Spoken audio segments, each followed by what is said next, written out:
today to talk to you about the secrets of digital transformation. And I'm Jenna, I'm from Wavemaker, which is a media content and tech agency. And I'm joined by Pedro, who is very much in the driving seat of digital transformation over at Colgate. Do you want to introduce yourself and the role you play, Pedro? Sure. So I'm Pedro, nice to meet you all. I lead digital transformation for Northern Europe at Colgate. That means my team looks after all things digital. That includes search, that includes social, all of media, including non-digital media, like actually all of the professional marketing like that we do as well, like pretty much everything with the exception of e-commerce. Absolutely. And with digital transformation very much in your job spec, you are the perfect person for us to speak to today. Obviously in the CPG world we've seen lots of transformation and lots of disruption over the previous years. So we've got mass scale brands that are used to growing their basket share by driving that big reach, which is even harder and harder to get. We've seen lots of digital first direct to consumer brands leaping up and disrupting pretty stable markets and causing that level of disruption. And then with the cost of living crisis as well, obviously people are having to make really tough decisions around own label versus premium brand and the choices that they're making. And against all of that backdrop, where it's never been harder to grow, Colgate are really doubling down on digital transformation. So what we'll probably do is start there and ask why it's so high on your agenda at the moment. Look, the explanation is actually very simple. Like, digital transformation is the most cost-efficient way to promote change. Every business needs to promote change, like digital is a big part of that, like, and obviously every business wants to generate cash for their shareholders, like, and all of that, and they're looking for cost-efficient ways to do that, like, and we are a big part of that. Yeah, absolutely. And in the media world, where I spend a lot of my time, we've obviously seen media fragmentation happen fast, more people consuming more channels. There's an explosion of audience data that comes with that as well, which makes it a really complex world for brands to navigate. And increasingly we're seeing our clients forming sort of standalone teams to face into some of that complexity. How's the structure been evolving at Colgate? It's an interesting question. I think if you go back, like, I want to say about 3 years, like at Colgate, yeah, we had a very siloed structure. So different teams would report into different working people. And what we realize is people are struggling to collaborate, which is obviously key to the success of any business. So about 2.5 years ago, Colgate created the newly consumer experience teams, where everything brands, digital, and omni-channel shopper marketing went under the same umbrella. That allow us to collaborate a lot more and actually fix that issue that we had. Now on the digital front, there was an addition to that, because as Colgate was going through this big digital transformation wave, there was a huge influx of external talent. Mm-hmm. That means, like, my whole team was actually onboarded into the business back in 2021.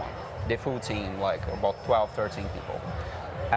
People from very different backgrounds, people that work at Disney, Philips, Tesco, Unilever, GSK, like, so bringing a really big wealth of expertise, but also a lot of like fresh breath, like, into the business, which was very much needed.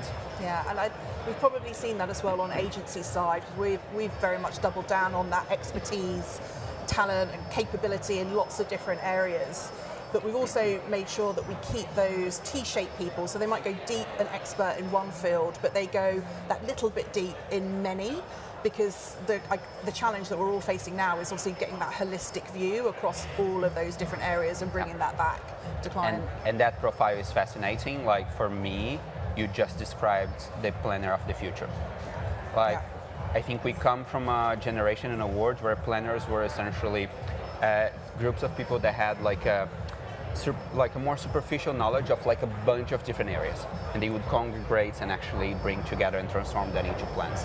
I think the new planner is going to be actually be coming from a specialist area, and then it's slowly going to develop that T-shape that you mentioned, and actually become a much stronger profile, like, for planning in the future. Yeah, absolutely.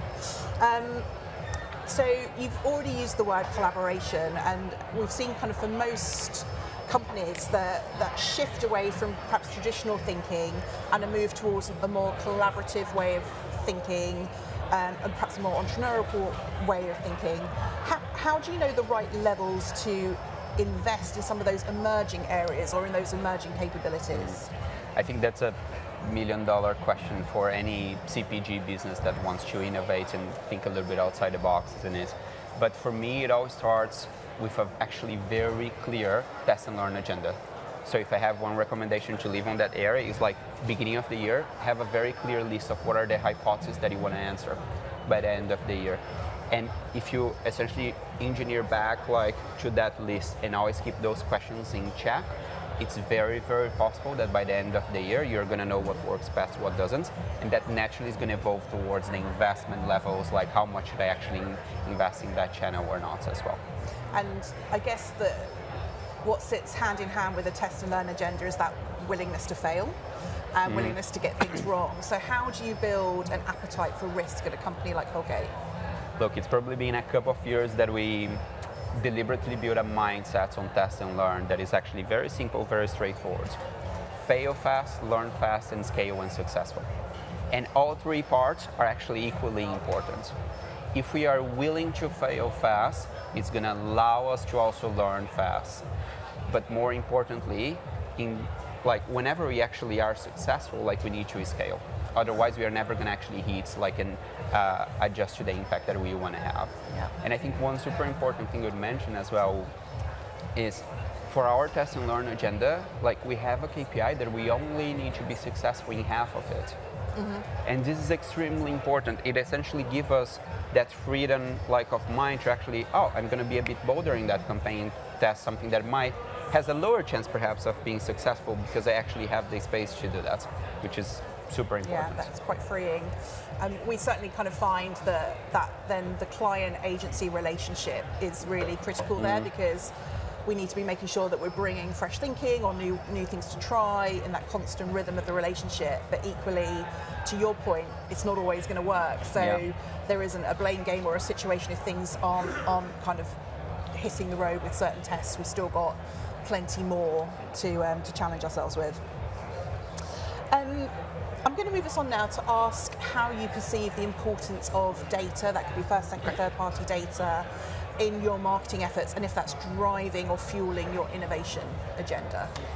Well, 100%. I think there are two ways we can talk about data. I think from a high-level perspective, we are now living in a world, especially the medium and big business, that we have too much data. And it's hard to know what data should cut through the noise or not. Yeah. So I'd say step number one when it comes to data is understand what are the metrics that really matter to you. Because if you actually look and are pinpointed to what really matters, odds are you're going to measure the right things and then you're going to evolve in the right direction that you want. Now, I think moving on to talk a little bit about a data-driven marketing approach, which I think is a question that lots of people have. What we are seeing in terms of transformation is obviously on the back of cookieless words. We have known it's coming for a number of years. It has been postponed a couple of times.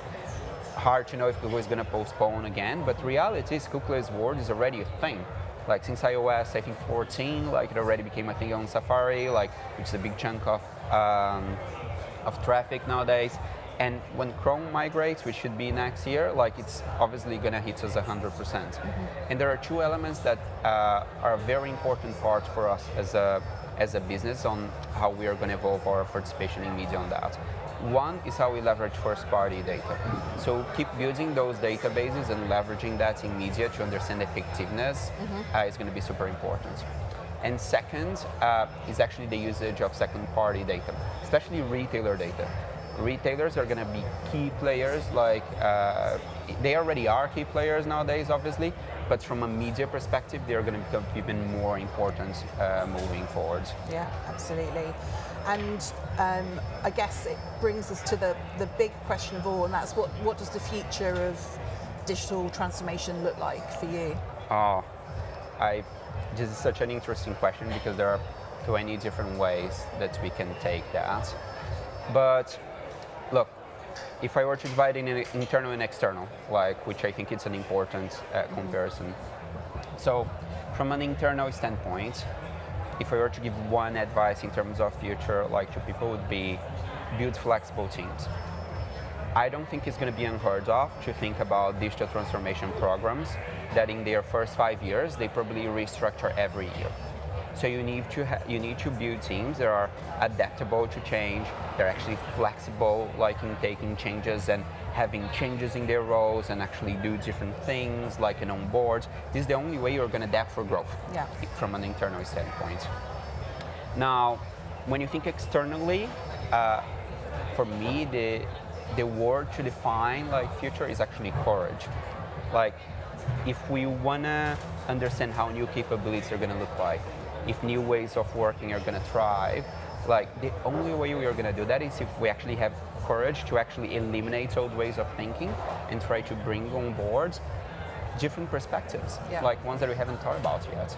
Yeah, absolutely. So I love that. So it's flexibility, courage, and to the point you've made, transformation is all about change. So it's about that kind of willingness to try new things, ask those big questions around what is the future of work going to look like and how are the roles and responsibilities that we're playing going to change. Everybody needs to learn new skills. Everybody needs to try and work in different ways. So it's doubling down on that vision of what transformation means in the business world and reimagining your business. I think that willingness to learn is like such an incredibly important point. Like for everyone, any stage of their career, like this is going to continue to be important and even more moving forward. Yeah. Okay. Well, look, we'll close it there. I think we're at time. So thank you everyone for taking a few minutes with us this morning. Thank you. Thank you, Jenna. Thank you, Jenna and Pedro. Let's give them another round of applause. Oops. There we go. Oh, God.